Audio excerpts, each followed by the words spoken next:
নমস্কার বন্ধুরা, আমি অরিন্দম চলে আসলাম আজকে এই মুহূর্তে 32,000 শিক্ষকের চাকরি বাতিল মামলার যে আপডেট সেটা নিয়ে।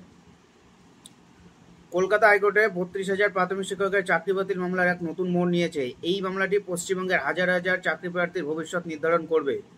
সম্প্রতি মাননীয় বিচারপতি তপব্রত চক্রবর্তীর এজলাসে এই মামলার শুনানি অনুষ্ঠিত হয়, যেখানে চাকরি প্রার্থীদের পক্ষ থেকে একাধিক গুরুতর অভিযোগ তোলা হয়েছে।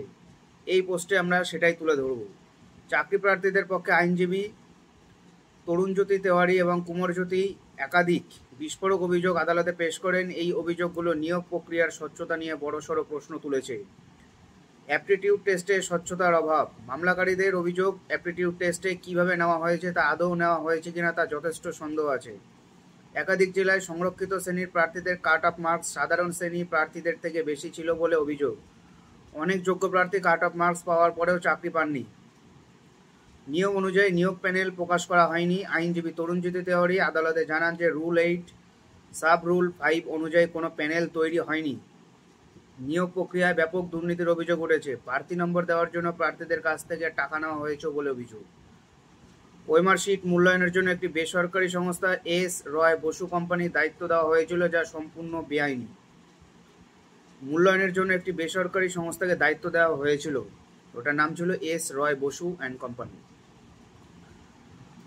বিভিন্ন সময় একাধিক অতিরিক্ত প্যানেল প্রকাশ করা হয়েছে, যা নিয়েও প্রশ্ন উঠছে। প্যারা টিচারদের অ্যাপটিটিউড টেস্ট বা অভিজ্ঞতার জন্য ভগ্নাংশে নম্বর দেওয়া হয়েছে, যা অনিয়মের ইঙ্গিত দেয়। বিজ্ঞাপিত শূন্যপদের চেয়ে বেশি নিয়োগ করা হয়েছে বেশ কয়েকটি জেলায়, যেমন নদিয়া, হুগলি, পশ্চিম মেদিনীপুর, পূর্ব মেদিনীপুর এবং পুরুলিয়ায়।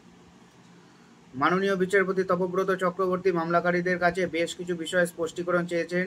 তিনি এক্সামটেড না নন এক্সামটেড বিভাগের পার্থক্য জানতে চেয়েছেন এবং প্যানেল ও বেকআপ মার্কস প্রকাশ না করায় বিস্ময় প্রকাশ করেছেন। আদালত আরও জানতে চেয়েছে যে মামলাকারীরা 2014 সালে টেট পরীক্ষার ফলাফলে সন্তুষ্ট ছিলেন কিনা, যেহেতু তারা সেই পরীক্ষায় উত্তীর্ণ হয়েছিলেন। এই মামলার পরবর্তী শুনানি ধার্য করা হয়েছে 2 সেপ্টেম্বর 2025। এই মামলা পশ্চিমবঙ্গের শিক্ষা ব্যবস্থার জন্য একটি গুরুত্বপূর্ণ মাইল ফলক হতে চলেছে। এখন দেখার বিষয় শেষ পর্যন্ত আদালত কোন দিকে মোড় নেয়। সো বন্ধুরা, এটাই হলো আজকেকার আপডেট। এরকম আপডেট পাওয়ার জন্য চ্যানেলটা সাবস্ক্রাইব করে আমাদের পাশে থাকুন। দেখা হচ্ছে পরের ভিডিওতে। নমস্কার।